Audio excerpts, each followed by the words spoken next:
lahirnya OPM yang kemudian disebut KKB akhirnya, Bang. Ya, macam lah istilah Macam istilah penyebutannya. pemerintah. Sekarang ini mau disebut teroris juga itu. Ya, Dinaikkan itu apa namanya status siaganya, siaga Ya. tempur katanya.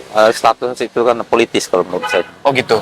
Karena saking menginginkannya Papua ini, Belanda hampir menempuh dengan berbagai cara, termasuk memberikan doktrin-doktrin di masyarakat Papua waktu itu ya, untuk menentukan nasib mereka sendiri dengan cara tidak ada satupun mungkin negara di dunia ini yang tidak menginginkan Papua. Saking kayanya ini daerah. Asumsi itu, Bang, bisa nggak itu juga dijadikan landasan kenapa Indonesia nggak mau melepas Papua?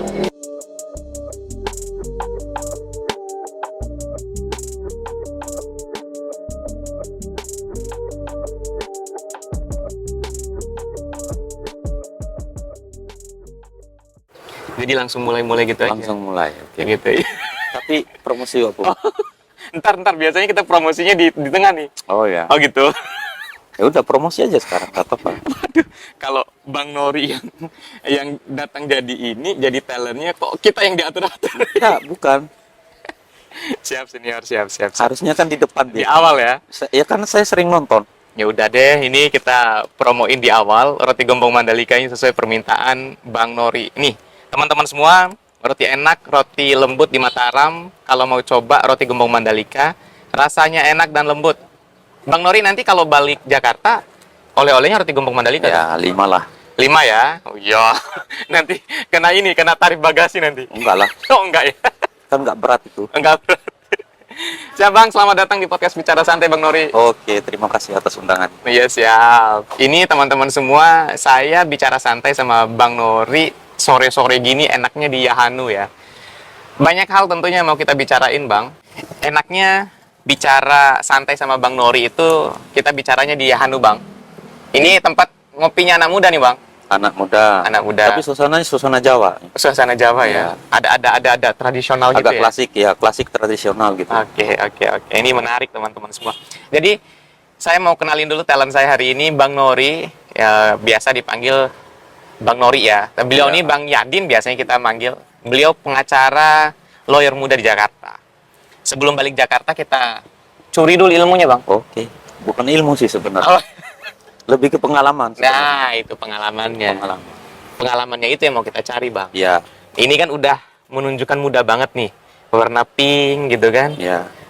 Pink muda. Saya kalau ngelihat baju warna ini Bang, keingat Inter Miami Bang, klub barunya Lionel Messi. Oh ya. Tapi saya milih warna pink itu sebenarnya bukan lebih non partisan sebenarnya. Oh gitu. Non partisan. Nggak ada warna partai yang pink ya. Nggak ada. Ada, itu dia. Iya, kalau warna biru yang agak mudaan katanya itu diklaim warnanya Gelora tuh. Iya, Gelora. Tapi kan kita tidak berbicara partai kan. Oh iya, enggak. Apalagi politik. Enggak. Nah, abang orang yang suka bicara politik atau enggak? Suka aja sebenarnya. Tapi cuma kan apa ya? Kalau berbicara politik itu lebih ke, kalau bagi saya bukan ilmu pasti sih ya. Tapi kan ini soal persepsi aja kan sebenarnya. Persepsi tiap orang kan beda-beda. Tapi ya enggak usahlah kita berbicara soal politik, kita mending fokus bahas masalah Apa? ya yang punya podcast dong yang menentukan. Siap. Jangan sampai saya yang menentukan. Bahaya nanti Iya. dibawa ke Jakarta nanti podcastnya. Iya. Nah, ini menarik Bang. Kan tadi tuh kita mau sebenarnya tahu pengalamannya Bang. Kan jadi pengacara ini kan orang bilang profesi yang menggiurkan Bang. Benar nggak? Karena Konon banyak katanya yang begitu. ya banyak yang kayak gini-gini Bang. Konon katanya begitu. Heeh. Jadi lawyer-lawyer muda sekarang kan banyak. Banyak faktor lah yang mendukung kenapa lawyer ini berjamuran gitu. Tapi cuma persoalannya kan orang melihat kalau lawyer itu profesi yang menggiurkan seperti tadi. Cuma kan pada kenyataannya proses itu kan butuh waktu dan butuh kesabaran. Benar. Dan tidak semuanya kan profesi lawyer itu kan berbicara soal materi lah. Berbicara soal uang dan lain-lain. Banyak juga teman-teman kita yang lawyer tapi ya standar-standar aja juga. Atau mungkin bukan dompetnya ada isinya tapi low profile mungkin. Ya mungkin lah ya, pembawaan seseorang kan. Iya, beda-beda. Ya. Soalnya yang muncul di media Bang, orang kalau mau jadi lawyer itu selalu Kiblatnya tuh Hotman Paris. Hotman Paris karena Ya. ikon kan. Icon ya. Kalau abang santai aja sebenarnya ngelihat ngelihat fenomena itu bang. Fenomena lawyer yang berjamuran, ikut gayanya Hotman Paris. Itu Kalau gimana? kalau istilah apa kata orang sekarang kan, tukang tambal ban itu lebih susah dicari daripada kantor hukum. Sekarang. Saking menjamurnya. Oke, oke, oke. Terutama di Jakarta lah ya. Jakarta yang kita tahu kan kota besar gitu. Hampir di tiap tower itu, di gedung itu, pasti ada kantor hukumnya. Firma hukum, entah asosiat atau apalah. Benar lagi pas waktu kita sama-sama tinggal di tower lantai 5 di Cikini, Bang. Ya, Ingat gak, Bang? Di Ingat. bawah lantai kita itu kantor ingat pengacara. susahnya. Ingat susahnya ya. Di komplek itu juga. Ingat susahnya. Ingat susahnya. Tapi sekarang udah agak survive, Bang. Enggak juga, Enggak juga. masih juga Oh. sebenarnya. Ya begini kita jalani aja lah. Ya. Ini kan sebenarnya soal hobi aja sebenarnya. Hobi ya. Ya passion lah. Gitu. Nah, saya tertarik sama Bang Nori ini teman-teman semua karena low profile orangnya. Jadi kalau dipuji pun nggak ngaruh gitu. Tipikal orang yang kalau dipuji nggak terbang, dicaci nggak tumbang itu ya Bang Nori. Nah, apalagi kalau Bang Nori masih suka baca buku kiri sekarang, Bang. Baca ya suka. Cuma kalau untuk buku paling beberapa lah. Oke. Tapi untuk mendalami mungkin agak kurang lah. Tapi suka-suka aja baca. Baca buku kiri. Tokoh kiri lah misalkan yang paling Abang senangi. Apa ya tokoh kiri? Yang mana dulu nih? Yang di luar apa Yang di yang luar dalam? terus di Indonesia. Sebenarnya nggak ada ini sih, nggak ada yang saya sukai sebenarnya saya nggak terlalu begitu apa istilahnya mengidolakan siapapun sebenarnya. Cuma kan kalau lihat dari ratingnya lah ya, yang paling banyak sekarang ini kan kalau khusus Indonesia kan Tan Malaka. Oke, oke. Khusus apalagi muda-mudi kita, muda-mudi kritis kita. Iya, selalu Iya, Tan iya. Malaka merdeka 100% gitu Ya, kan yang bukunya. revolusioner, progresif gitu. Iya. Nah, kalau Abang nggak mengidolakan siapapun, mengidolakan diri sendiri, Bang. Nggak juga sebenarnya. Biasa aja. Oh, Gitu. biasa aja. Karena hidup ini kan biasa-biasa aja sebenarnya. Nah, suka baca buku kiri itu, Bang, berpengaruh nggak dengan profesi apa yang Abang jalani sekarang? Lawyer misalkan. Kalau berpengaruh secara langsung mungkin enggak lah. Enggak. Mungkin dari ini ya, cara berpikir mungkin. Cara berpikir, cara bersikap mungkin iya. Tapi kalau bagi saya pribadi itu sebenarnya nggak ada pengaruhnya. Baca buku kiri itu sebenarnya kan suka aja. Berbicara masalah kiri ini di Indonesia ini agak cukup sensitif. Misalkan, Bang, sepakat dengan komunis di dalam kepala ya, Iya. bukan tindakan, bisa nggak itu kira-kira? Boleh aja. Boleh aja kan ya. Boleh. Sepakat dengan komunis. Karena kalau saya pikir juga yang kiri lah ya, kita secara umum aja sosialis komunis kiri lah. Itu sebenarnya kan kalau kita lihat juga, kita baca-baca, kita renungkan juga nggak buruk-buruk amat sebenarnya. Ada juga apa sisi-sisi positifnya. Saya itu terkenang kalau masa-masa awal sebelum kemerdekaan itu, awal apa masuknya paham kiri di Indonesia lah, ya, khususnya komunis lah waktu itu. Waktu itu kan ada organisasi besar Serikat Islam namanya. Iya. Serikat Islam itu kan pecah jadi dua, Serikat Islam Merah sama Serikat Islam Putih. Iya. Serikat Islam Merah ini Semaun kan, yang Iya. kita tahu Semaun, tokohnya. Iya. Semaun ini kalau bisa dibilang binaan juga mungkin enggak lah. Tokoh komunis pertama dari Hindia Belanda yang datang ke Indonesia, Snevely lah. Snevely waktu itu kan menarik Semaun ini untuk mengembangkan paham kiri ini di Indonesia. Iya. Cokro Aminoto ya, Host Cokro Aminoto, bagaimana dia menginginkan Semaun ini supaya tidak masuk ke paham komunis tersebut. Dia sampai membuat buku, salah satu buku yang judulnya itu kalau nggak salah Sosialisme dalam Islam ya. Iya. Dalam buku tersebut menurut ini apa tulisannya Cokro Aminoto, itu kiri itu Islam itu jauh lebih kiri dari paham kiri itu sendiri. Iya. Saya punya bukunya itu, Bang. Ya, sosialisme dalam Islam kan. Karena bagi Semaun itu, bagi Cokro Aminoto itu, bahwa ajaran-ajaran yang diajarkan oleh komunis ini juga sebenarnya diajarkan oleh Islam. Adalah beberapa kan. Iya, iya, iya. Tentang berbagi, tentang nilai-nilai keadilan gitu ya. Semua tentang nilai keadilan, kebersamaan, Pemerataan kemanusiaan pemerataan lah. kira-kira ya. Ya, kalau yang kita dengar istilahnya sekarang ekonomi kerakyatan. Widih. Ekonomi kerakyatan. Kalau ngomong sama Bang Nori ini pelan-pelan, landai, tapi nyampe ini poinnya nih. Ya, tapi kalau di tempat tongkrongan kan beda lagi ceritanya. Beda lagi, apalagi kalau udah ada gitar. Ya, Wah. saya kalau di Jakarta dulu ya, sering duduk sama Bang Nori itu sambil metik gitar Bang Nori. Iya. Masih suka segitu kayak sekarang, Bang? masih. Masih. Gitar itu kan ini untuk menghibur diri aja sebenarnya. Mana hobi gitar daripada jadlo ya? Sama aja sih sebenarnya. Sama aja. Sama aja. Kalau lagi rumet-rumet, Ya, nariknya gitar. main gitar. Tadi udah bicara kiri nih. Saya tertarik, Bang, karena saya sering bikin konten tentang Papua. Papua. Belakangan ini sering banget saya bikin konten. Dan nggak sedikit, Bang, saya tuh terintimidasi. Bahasanya seperti itu. Pasti itu. Oh. Kenapa bisa pasti kayak gitu, Bang? Saya pikir juga kan isu Papua ini kan isu yang sangat sensitif. Tapi kalau kita berbicara itu kan, kalau berbicara secara terbuka itu kan sedikit tidak harus menjaga bicara kita. Ya. Harus hati-hatilah. Tapi cuma kan begini, istilah apa sih sebenarnya yang melatar belakangi keributan-keributan yang terjadi di Papua ini? Bentar, Bang. Sebelum lanjut itu, Abang siap gak misalkan kalau saya sewaktu-waktu nih, karena bicara Papua terus sensitif, bahasanya naudzubillah tapi Bang. Ya. Ya. Misalkan ada permasalahan hukum, siap backup Bang, nggak Bang? Nanti kita lihat dalam perjalanan. Tergantung bill-nya Bang. Ya, nanti kita lihat dalam perjalanannya lah. Oh, siap. Tapi mudah-mudahan lah nggak ada itu. Tapi enggak lah, kita nggak menyinggung. Gitu. Nggak menyinggung. Nah gimana Bang? Lanjut Bang. Selagi bisa dipertanggungjawabkan, nggak masalah juga. Banyak orang yang bicara Papua tapi nggak paham sejarahnya Bang. Soal Papua ini kan sebenarnya persoalan panjang. Baik. Persoalan panjang yang kalau kita tarik ke belakang itu, kita tarik sebelum inilah, setelah Indonesia merdeka. Setelah Indonesia merdeka itu kan ada kegamangan di Republik kita sendiri.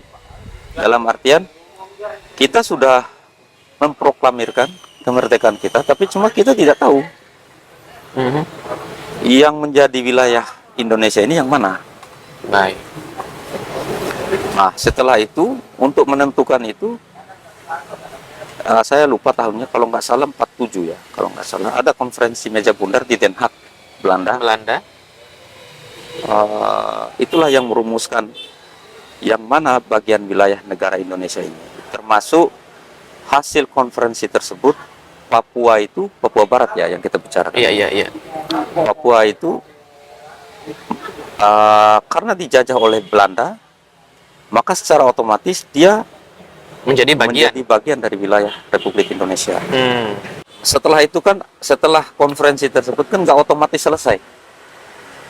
Belanda kalau bahasanya kan masih ngerecokin juga ini di Papua. Bukan tanpa alasan sebenarnya, karena mereka sudah investasi banyak sana, investasi banyak di Papua, dan juga kita harus akui kekayaan alam Papua. Yang waktu itu kan siapa yang nggak tahu kan?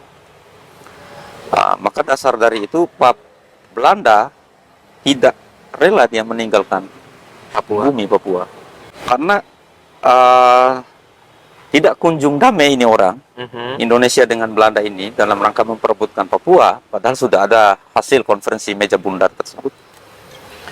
Maka diadakanlah, dibentuk oleh ada New York Agreement waktu itu. New York Agreement, ya.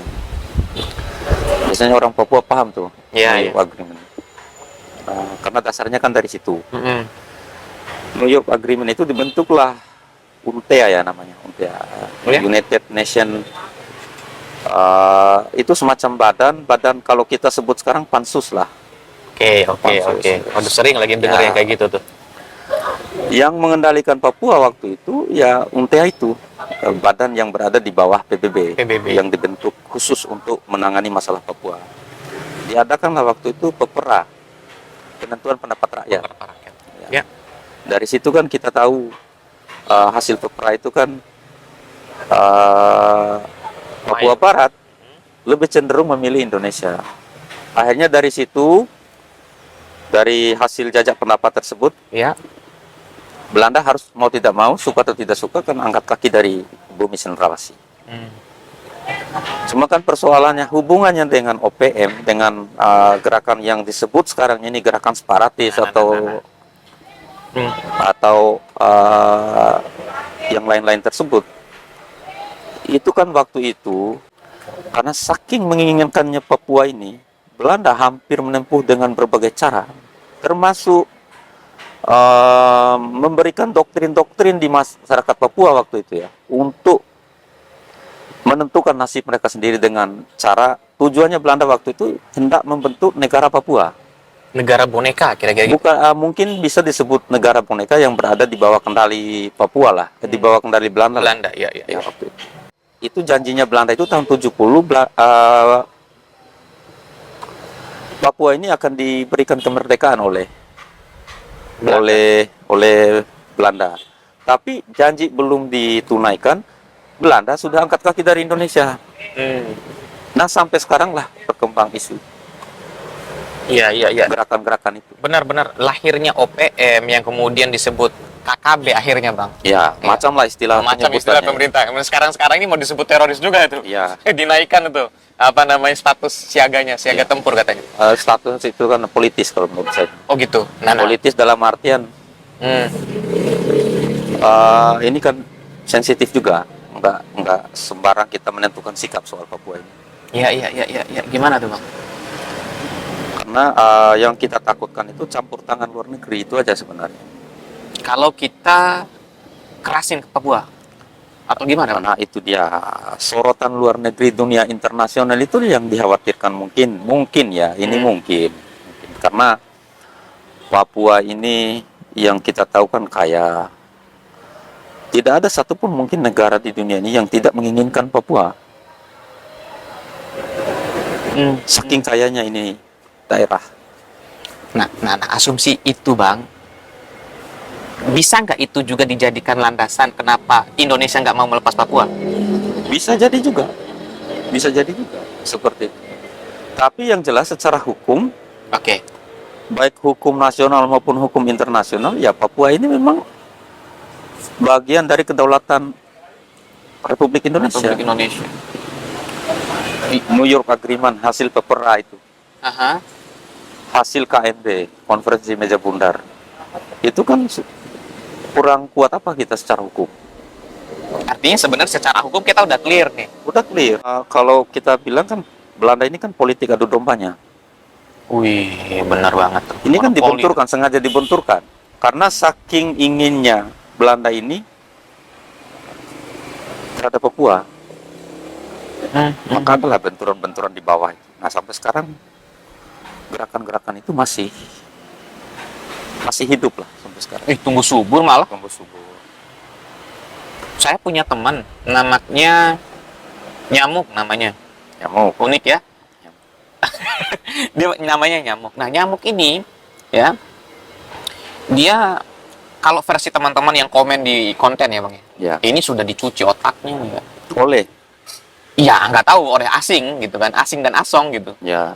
Demi kepentingan, tapi dia sih enggak. Dia bilang saya bersekeke bahwa memang kemerdekaan Papua itu harga mati sampai kapanpun karena kami adalah bangsa yang kaya dan selalu didiskriminasikan. Itu yang mereka rasakan dan dia sampaikan di podcast. Ya. Kita juga kan sebenarnya kalau mau berbicara Papua kan kita setidak-tidaknya harus melihat langsung kondisi di sana kan. Kita mau berkomentar tapi nggak paham situasi di sana. Tapi yang jelas itu kalau kita lihat secara dana ya, mereka kan yang pertama sudah diberikan otonomi khusus. Iya. Ada dana otsusnya. Kurang lebih kalau nggak salah sebut itu, mereka per tahun itu dapat dana otsus dan lain-lain ada 3 tuh. Itu 80-an triliun. Kalau nggak salah ya. 80-an triliun, Bang. Itu kan lebih, kalau kita bandingin di daerah-daerah lain itu Papua itu kan diistimewakan. Tapi istimewanya itu kan sesuai dengan hasil alam yang sudah dikeruk. Selama sekian puluh tahun. Ya, Iya, iya. Bentar bang, bentar. Abang dalam posisi pro Papua atau gimana nih? kalau pro kan, kalau pro secara ini enggak juga. Saya pro Indonesia lah. Pro Indonesia. Tapi menghadirkan keadilan, tanggung jawab negara untuk menghadirkan keadilan di Papua, kita harus tetap dorong. Wajib. Enggak hanya Papua, seluruh bagian dari yang terintegrasi dengan Indonesia. Itu kan kewajiban. Kewajiban negara. Saya senang ya ngomong sama Bang Nori ya. Nggak terlalu berapi-api, tapi daging semua nih kira-kira nih bang. Daging enggak juga lah. Adalah tulang-tulangnya dikit. Tulang-tulangnya dikit katanya. Tapi kayak katanya pepatah tuh bang, bukan pepatah ya apa kata-kata bijak tuh. Sekurus-kurusnya ikan itu punya daging katanya. Ya. Segemuk-gemuknya ikan punya tulang katanya. Tapi kan nggak ada hubungannya dengan Nggak topik ada kita kan. Ayo kita cicipi dulu nih bang. Waduh enak nih kalau di Yahanu nih teman-teman. Cicipi roti kentang kentang goreng. Bukan Diskusi. roti gembong ya. Ini roti gembong. Gembong narkoba. Waduh, itu satu konten bang. Satu konten tuh bang. Ya. Hmm? Apalagi selanjutnya? Cut aja kan? Di-cut kan? Nggak apa-apa. Ya makanya. Mm-mm. Tapi gini bang, misalkan kalau isu-isu masalah kepapuaan lah, saya mau balik lagi ke Papua tuh. Oke. Sebagai seorang pengacara yang ya sedikit tidaknya dipengaruhi oleh pikiran kiri kan, kalau pikiran kiri kan selalu pro terhadap mereka yang tertindas nih. Nah mereka Papua ini seolah-olah merasa bahwa selalu tertindas bang. Kalau pengacara dibilang punya pikiran kiri ya nggak selalu begitu juga Nggak selalu. sebenarnya. Kapital. Tapi mungkin ada mungkin. Enggak abang nih pengacara kapital atau kiri bang? Saya tengah-tengah aja lah. Kapital nggak terlalu, kiri juga nggak terlalu. Biasa aja. Biasa aja. Biasa. Kalau kiri banget nggak selamat. Ya saya nggak terlalu fanatik buta dengan sesuatu lah. Oke.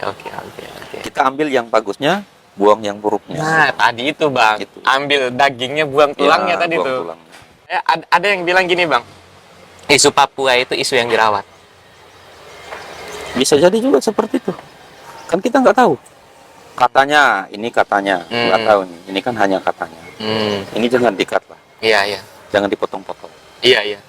Katanya sengaja dilakukan pembiaran, katanya dipelihara gitu. Tapi benar nggak dipelihara? Itu kan hanya omongan-omongan saja. Katanya untuk proyek keamanan gitu, karena uangnya besar katanya. Ya, itu kan katanya, tapi nggak pernah terbukti. Tapi masa sih sekeji itu ya pemerintah kita? Kan nggak mungkin juga. Kalau kita pikir secara logis ya. Akhirnya sampai mengorbankan TNI ya kan kalau memang Iya. pelihara ya. Oh itu manusia paling buruk lah itu. Iya, kalau sampai segitu yang nggak punya hati Ya, bang. kalau dijadikan proyek lah. Soalnya gini bang, pun misalkan kalau itu bukan dirawat ya, kan KKB, TPMPB ini kan barang kecil bang sebenarnya. Sedikit orang ini bang. Nah itu yang tadi yang saya bilang, maksudnya sebenarnya kalau dipikir secara logis ya, kekuatan mereka ini kan bisa saja dalam waktu beberapa hari itu Diselesaikan. diselesaikan dengan tentara kita. Iya. Tapi kan bukan persoalan itunya sebenarnya. Oke. Ada aksi pasti ada reaksi. Nah reaksi inilah yang kita takutkan. Reaksi dari mana? Ya dunia internasional. Dunia internasional. Oh di situ dilemanya bang ya. Pasti takutnya ke situlah. Saya kira juga begitu. Berpotensi nggak misalkan kalau kita kita perangi dah, kita tumpas habis KKB misalkan. Terus reaksi dari dunia internasional simpatik kepada Papua, itu berpotensi membuat Papua merdeka nggak? Bisa saja. Toh nyatanya kita sudah pernah punya pengalaman dengan Timur-Timur. Dan itu semacam kesalahan yang nggak mau diulang lagi kayaknya bang. Kalau dibilang kesalahan mungkin lah ya. Tapi kan kalau dilihat dari sejarahnya juga, kalau Timur-Timur ini itu kan sebenarnya kan bukan bagian dari negara Indonesia sebenarnya. Kalau kita merujuk ke konferensi meja bundar tersebut. Oke. Karena dia dijajah oleh Belanda. Dijajah oleh Belanda. Bukan Belanda ya. Portugis, maksudnya Portugis. Iya, iya, iya, iya. Tapi kalau masalah Papua beda lagi. Beda lagi. Memang secara historis dia dijajah oleh Belanda. Dulu namanya apa ya? Irian Barat. Indian New Guinea gitu Iya, ya. iya, iya, iya, iya, benar. Itu jajahan Belanda juga, Bang. Jajahan Belanda. Cuman memang Papua Barat. Papua Barat. Papua Barat. Cuman memang lamanya beda. Kalau Indonesia kan katanya 350 tahun.